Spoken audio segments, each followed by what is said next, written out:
Stop messing around, stop fooling around, stop delaying, stop procrastinating. Get up, get out, get it done. Everything is possible, nothing is a problem, and anything can be overcome. I just get my ass up out of bed, I get my shit together, and I get out and I start the fight.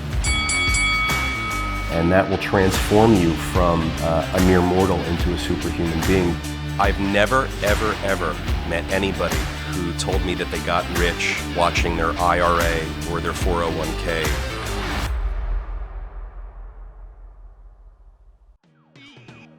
Welcome to the Daily Cash Flow. My name is George Robson. I'm Peter Siegel. Peter, we've talked a lot about different asset classes within real estate. Retail's been one of the ones that we touched on quite a bit. I was wondering, do you have any updates about what's going on there? Your thoughts on that? I know we've talked a lot about how it's being crushed, and so just curious. Yeah, I mean, updates, the update is really much of the same, George. I mean, retail is just not a great space to be in commercial real estate right now. And I think it's going to be permanently impacted by COVID. It's already been permanently impacted by the internet and brick and mortar retailing, and the spaces that allow retailers and businesses to sell are just not the same as they used to be. Right now we're seeing malls continuing to get absolutely crushed. Strip centers, forget about it. You're dealing with regional tenants. You can't get national tenants that have credit ratings, that have capitalization. So you're really talking about local and regional tenants coming into your strip center.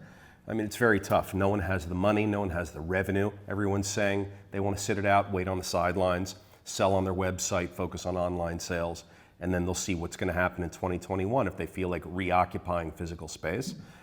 But these malls are really having a tough time. They were already so impacted from the internet. I mean, this is going back now 15 years. We've seen the decline of mall culture. And malls were all built originally in densely populated suburban areas with close proximity to transportation, to highways, to large densities of people in certain income brackets and demographics. I mean, these malls were specifically dropped right in the middle of where just tons of people lived. And just people stopped going to them. And now in a pandemic, no one's going to them, right? So many of them have been getting repurposed into live, work, and play centers. We've already talked about that. And what you're starting to see now is the repurposing of these large mall facilities into warehouse and fulfillment centers. I mean, Amazon is on a tear trying to either build or acquire enough fulfillment space to handle the deployment and delivery of all the products that they sell. And one of the ways for them to have immediate access into a fulfillment center opportunity is to buy one of these malls that's been shuttered.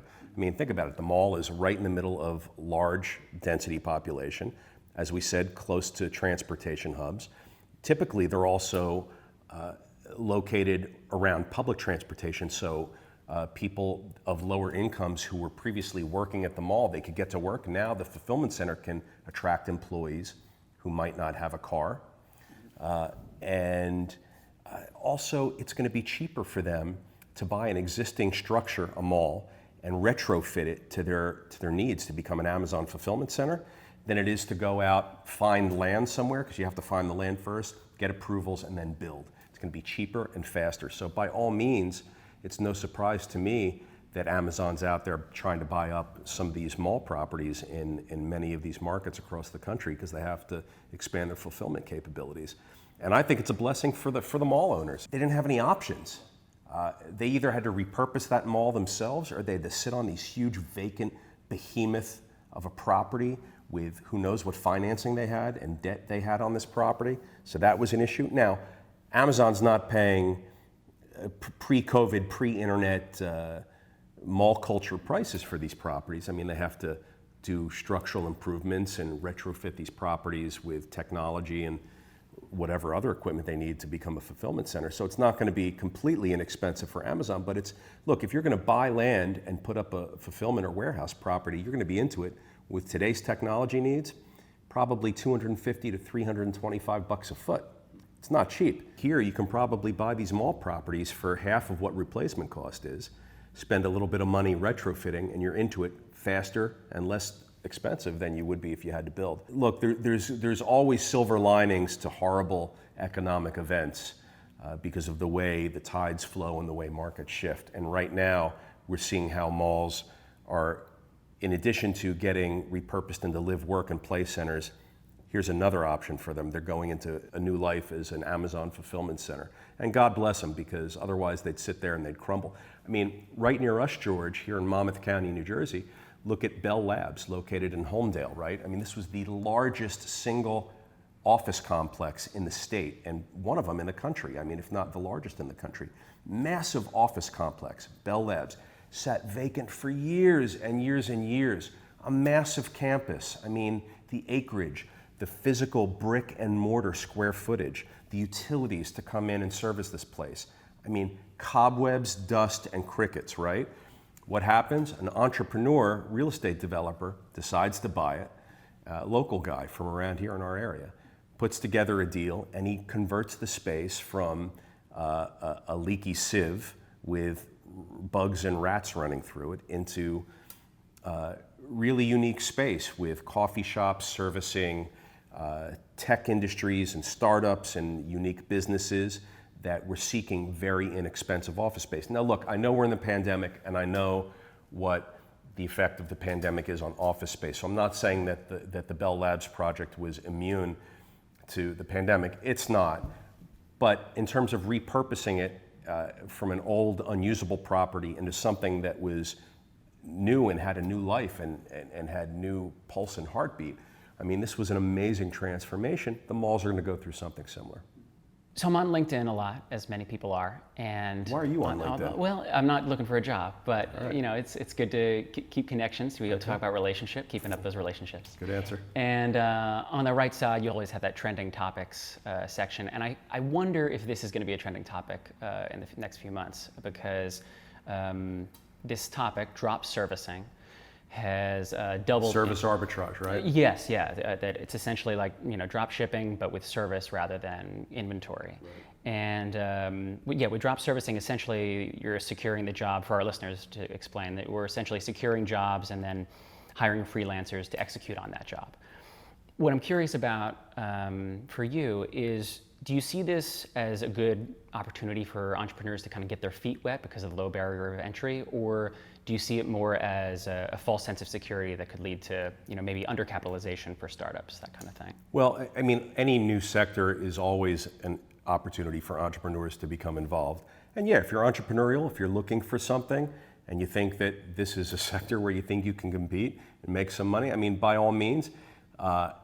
And every industry, whether it's this or any industry, if you're not executing, you know how I feel about execution.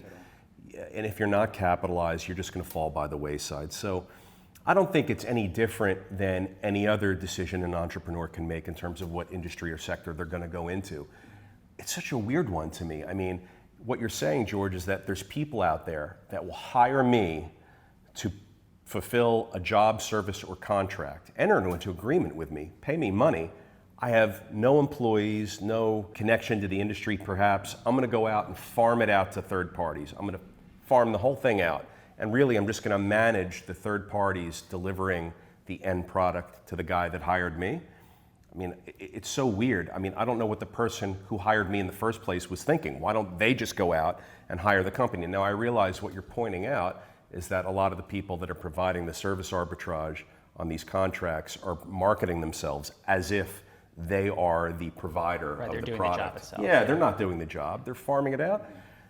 I mean, really weird, but if you can make money at it and you can last making money at it, lasting is the key too. I mean, it sounds like it's such a low barrier to entry that in order to really compete and carve out a long-term niche for yourself, you're going to have capital, you're going to have resources, you're going to have to outmaneuver everybody because there's going to be so many people in the space with a low barrier to entry. You know, but if you want to learn about some business, if you want to learn about how to make some money, maybe scoop up some dollars by doing this, it seems like there's enough people doing it. It's just mind-boggling to me that there's someone, an owner of a business or a manager at a company that's going to hire someone to manage it then for them. Yeah, the value seems to be elusive there. Completely elusive. Yeah. I mean, if I'm charged at my company with engaging a graphic designer or a web designer to give me a website, I'm going to go to the web designer. I'm not going to go to the web designer's best friend and say, can you get your buddy? It's weird. There's no flow of productivity or value there at all. Yeah, something I was wondering about was with drop shipping, you can conceivably think of it as a way of testing out ideas. That if you don't want to hold the inventory yourself, you could, see if the market is really, looking for what you're planning to deliver. Yeah. But with drop servicing, I'm not sure if there's a similar comparison to be made there. I don't know if it's a good way to test out ideas. But it sounds maybe like right now there's an opening in the marketplace for these drop servicing opportunities to pop up, and people are exploiting them and taking advantage of them. And who knows how long that this opening is going to be there to allow for this to even continue to occur. I mean, we see things like Shopify where people are uploading their designs or images, and Shopify allows them to have a t-shirt shop, and the public goes on and maybe clicks through, purchases some t-shirts, and fulfills those orders, and all you've done was create an account, attach a credit card to it, and started to upload designs. Maybe that's good enough, and that's a great side hustle. I don't know if it's a full business or not. I mean, maybe there's people that have multiple accounts with tons of different designs, and they're selling t-shirts like wildfire, and that's great. I'm just not sure how essential a service or product is that you're now selling or offering, and I would just be a little wary of that as a solid long-term opportunity. Yeah, no, so we'll have to keep an eye on it as the months go by. Good question. I mean, it's an interesting topic. I'm in real estate, so I prefer things that I can touch, that I can feel. I'm very connected to my customer. I'm very connected to the product that I'm offering. This is the complete opposite. I don't get it, but there's people out there that are doing it. I don't know how much money they make. Why don't we do a follow-up, George? Why don't you find out how much money can be made doing this kind of thing, and come back to me next week, and we'll revisit it, because I'd like to know. I'll definitely do that. Thanks, man. So I have a listener question. From where? This one is from Facebook. Thank you, Facebook. Real basic question. Why is cash flow important? Why should I care? So cash flow is important because it's the only thing that matters if you're an investor. And we as humans, as people in society, I mean, every one of us, we need cash flow, whether we get it from a job or from investments. So first part of the answer first.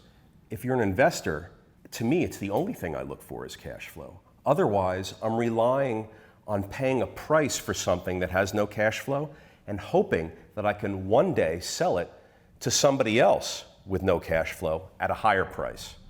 And I'm not sure how to get from point A to point B in that example. Why would it then become more valuable to the next guy? Now, we all know that sometimes that can occur, and we've seen those examples with stocks, with art, with many things. It's not my taste, and I don't have the stomach for that. So for me, all I look for is cash flow, because I don't care if I ever sell the thing for a higher price or not, because while that's all happening and I'm waiting for maybe selling it one day, which I don't sell, it's paying me.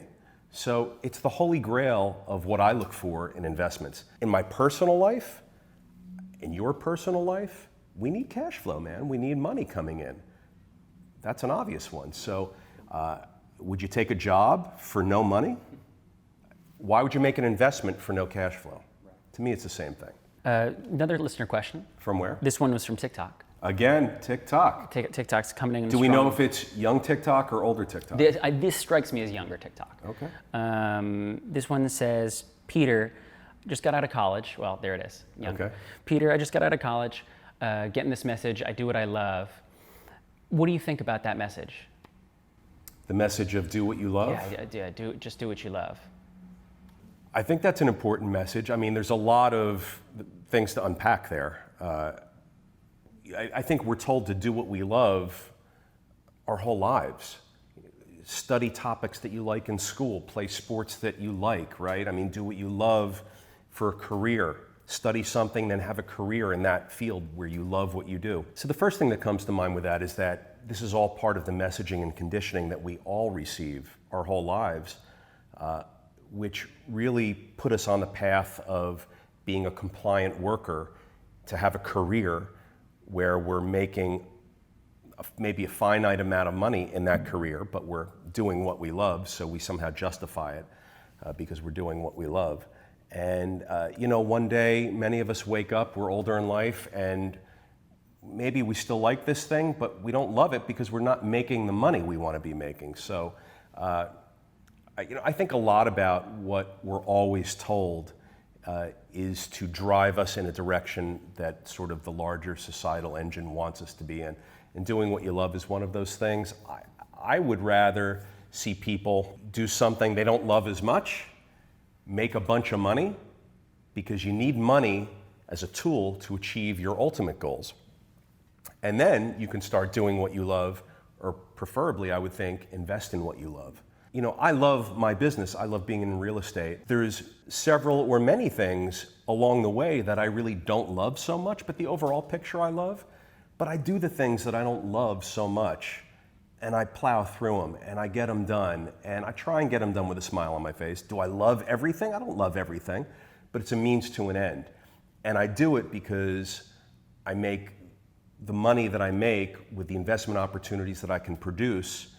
And that's important to me because I need high-yielding, great investments in order for me to have the freedom and achieve the other goals in life that I want. Maybe sometimes when you're a younger person, you have to do what you need instead of doing what you love to one day be able to do what you love. Yeah, I love that. And you love that. I do love that. Yeah. There's a lot of love. I didn't even do that on purpose. A lot of love, George. A lot of love in the room. I love that about you. Speaking of love, Yeah. you just got a handwritten note. Oh man, I'm glad you brought that up. So we talked about this a few weeks ago, how to stand out, do something different. There's big ways and small ways, right? One of the small ways was write handwritten notes, write handwritten cards, because we don't get enough of them, and you'll stand out. I got a paper hug from someone just this past week, and I don't get a whole lot of handwritten cards. This is one that I got, and it's got a beautiful handwritten note in here. Thank you to everybody that sent it to me, but it's really a unique thing. I never will forget it. It struck me immediately as unique and different, put a big smile on my face, not only because I love these, but because, of course, we did just talk about this recently.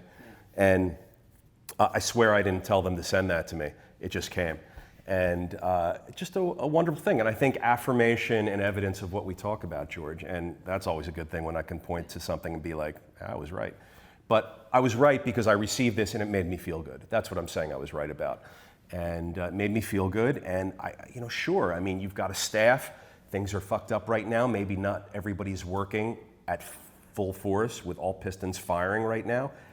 Give them things to do, give them projects, have them write cards to customers, vendors, suppliers, solidify those bonds with everybody, because when we come out of this, those bonds are going to be what your business is.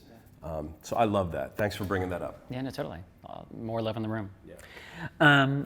You had mentioned to me the other day about some deals that you had made earlier in the year and about how kind of communication had played into that. I was wondering if you could talk a little bit about that for our listeners. You remember that. So, there was a couple of facets about that deal that I think is relevant for us to talk about.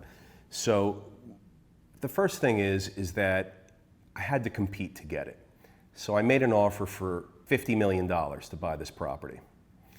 And there was a competing offer at the same price, $50 million, but the terms were a little better than my terms. So I had to think of a way to win this deal. I couldn't really compete on terms, but I could compete on price if I chose to. So what I did was I went from 50 to 50,500,000, and I changed the title delivery from being me purchasing the fee simple of the property to me purchasing the entity that owns the property. And we've talked in a previous episode about how it's not what you own, it's what you control. Well, the seller controls an entity that owned the fee simple. So in a typical real estate transaction, the buyer would purchase the deed and get title to the property. Here, I decided to increase my offer from 50 million to 50,500,000. And instead of buying the title to the property, I'm going to buy the LLC that currently owns the title to the property. That did a couple of things for me. The first thing it did, it forced me to up my offer from 50 to 50,500,000, so now I'm 500,000 ahead of the other guy. But really it's more than that. Really it's $1 million more than the other guy, and here's why. Because when we changed from me purchasing the title, the fee simple interest, to purchasing the entity that owns the fee simple interest, I avoid a situation where my seller now has to pay realty transfer fees. And realty transfer fees in this particular market were a little over 1%. So we're talking about $500,000 on a $50 million deal. So I was able to get to $51 million and win the deal by only going to $50,500,000 because I chose to go from purchasing the title to purchasing the entity. And that was a huge win for me. I will share this with you. We always talk about communicating and being clear in communicating. I remember specifically in this deal, when I was engineering the terms of this deal with a broker who had arranged this opportunity for me, and I had to then compete, I said, let's do this. Let's come up by an amount that after the seller realizes the savings of not having to pay realty transfer fees, it's a $51 million offer. So we know that 51 minus about 500,000, it's the about that was tricky for me because I didn't have a calculator in front of me at the time, and I sort of ballparked it, and we figured, oh, the savings to the seller will be about $500,000. And instead it was really $592,000, 317.62 cents, right? So instead of being exact with the math, I sort of ballparked it, and we rounded to my offer coming up to $50,500,000 when really I could have gotten away with offering $50,408,000 because of the extra dollars from the decimal points. But I didn't communicate that clearly, and so I was ballparking it in my mind, and I said to the guy, I said, hey, let's come up by about 500 grand. And that's exactly what he communicated to the other side, 500,000. And that's what the seller then expected from me. So had I been more specific, it would have saved me perhaps about $90,000. But I don't regret it because I won the deal, and I won the deal at terms favorable to me and favorable to my seller. So is it a win-win? I think it was. Would I have loved the 90,000? Sure, I would have loved the 90,000, but on a $50 million deal, it really didn't move the needle that much, and we were able to close and get that deal. So the other thing that was really interesting about that deal that was important for us to be clear about and to get over a bit of a hurdle with was the level of occupancy that the property was going to be delivered to me at closing. As the buyer, I needed that property to be at least 95% occupied. But what kind of occupancy are we referring to? Because there's two types. There's physical occupancy and there's economic occupancy. The physical occupancy is how many units are filled. The economic occupancy is what are the collections that you're getting. So we've all seen that during COVID, properties were 100% occupied and many of them weren't paying anything, right? There was no rent coming in. So that would be a high physical occupancy and a very low economic occupancy. As the buyer of this deal, George, I needed the property to be 95% economically occupied. So it didn't matter to me if there was a vacancy or two vacancies or if it was 100% full. I needed whoever was in there to be paying 100% of their rent to the tune of 95% of what the potential schedule was. That took some discussion. I mean, it's not a terribly complex concept, but it was an important one to communicate, and it was an important one to get as a buyer. And we got it, and the seller was able to deliver a 95% economically occupied property. And that mattered for me, it mattered for my lender, and it's going to matter for you if you're out there investing in real estate. So make sure that if you're investing in real estate yourself, or if you're investing with a sponsor or operator like me, make sure that these kinds of things are getting discussed and that your person who you're investing with knows about them. Last question. Last one. And I feel like this was an easy day. This was a kind of nice breezy day today. We'll see what the listeners think. I might actually cut this one out of the podcast. We'll see. It's a little peek behind the curtain. Okay. This is really more for some of our TikTok listeners and maybe, I don't know, some social media listeners that have a short attention span, don't want to listen to the whole podcast. Everyone's got a short attention span. Yeah, exactly. So we're just going to assume that everyone needs reaffirmation of what we say. Okay. What are a few investments that have a great return? 1, 2, 3 investments that have a great return. Investments that have a great return? I mean, there's several that come to mind immediately. So investments that have a great return. Number 1, income producing real estate. That's my whole life. I recommend you check it out. Number 2, water rights, water technology, water distribution. Unfortunately, in the world that we're living in today, for our kids, for our grandkids, water is the next gold, I think. And there's lots of different ways to play it. Check it out, but I think you got to make some moves with one of those 3 areas in water and water rights. And then 3, George, is yourself. Invest in yourself. You can never, ever, ever go wrong investing in yourself. So what does that mean? taking a class, putting in the work, obtaining new skills, making yourself look right, making yourself sound right, learning how to communicate correctly. Anything that you can do that you invest in yourself and it makes you feel better, makes you look better, makes you more well received, makes you smarter, faster, more agile. Invest in yourself. You'll never go wrong spending those dollars. Real estate, water, and yourself. Yeah. Awesome. All right, well, our 2 Zest Quests for today 2. are, I've borrowed these actually, so I'm gonna cite that. I decided Who do you borrow them from? Well, the first one is a popular one that Tim Ferriss always asked, and I love this question, so I was curious to see what your answer would be. If you could put a billboard anywhere in the world and put anything on it, where would you put it, and what would you put on it? I was always fascinated, because I lived in New York for so long, about the guy that owned the billboard at Times Square. It was a tiny little building like this. I mean, it was a nothing of a building, a sliver. I mean, it had no interior space that was of note. I mean, you couldn't rent anything on the inside. But what it had was a huge facade right in the middle of Times Square. And it was an amazing property just for that reason. And it was valued based on the income that it received from selling its billboard space. It monetized the outside of its property, as opposed to what most commercial buildings do. They monetize the inside, and then maybe they pick up a cell phone antenna on the roof, or maybe a billboard somewhere for a couple of bucks. But this particular property, dead smack center, 42nd and Broadway, center of the universe. I mean, 1 billion people a second walk by, TV cameras all the time, the footage New Year's Eve. I mean, the amount of eyeballs that hit this building and this billboard were just incredible. So I love that property. I would somehow beat that guy over the head with a baseball bat and take his building from him. And I'd put up on that billboard a couple of things, I think. I'd put up on that billboard, and this is for you, George, because we talked about it so much today, love. I'd also put up on that billboard, while you're loving, invest. And smile, be happy. Be free, be happy, smile. I have to figure out with my marketing team how to package that messaging, but... That does feel on brand for you, though. I yeah. feel like that's kind of, if you were going to package Peter Siegel on a billboard, that is what it would be. I would definitely go for the high traffic location, since it's a billboard. I was having a conversation the other day with someone about my favorite contemporary art installation from the past year. And so I don't know if you heard about this, but there was an artist that got together an iPod, and he installed in the iPod Africa from Toto, the song.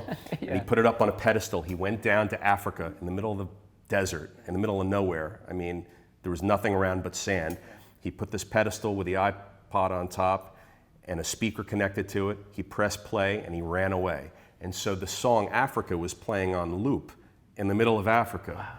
And no one saw it, but it was sitting there in the middle of this desert, and it was, I bless the rains down in Africa, over and over and over and over and over again, and no one saw it. So I love that. I mean, that was such a ballsy project, but I wish more people saw it, and I think the way more people would have seen it had it been I Bless the Rains at 42nd and Broadway.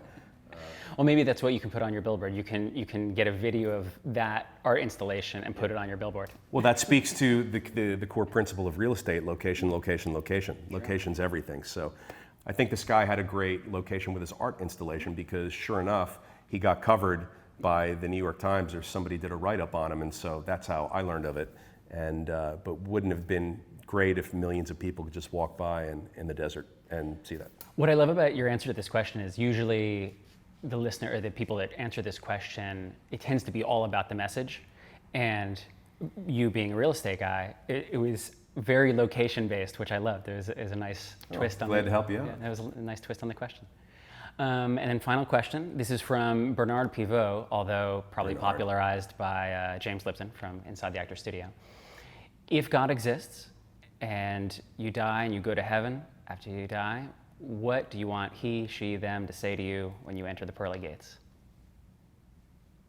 You were a good guy, you worked really hard, you impacted people's lives positively, you made them smile, you made them feel good. Welcome. All right, well, thank you, Peter. Have a wonderful week. Thanks, George. See you next week. Thank you, everybody.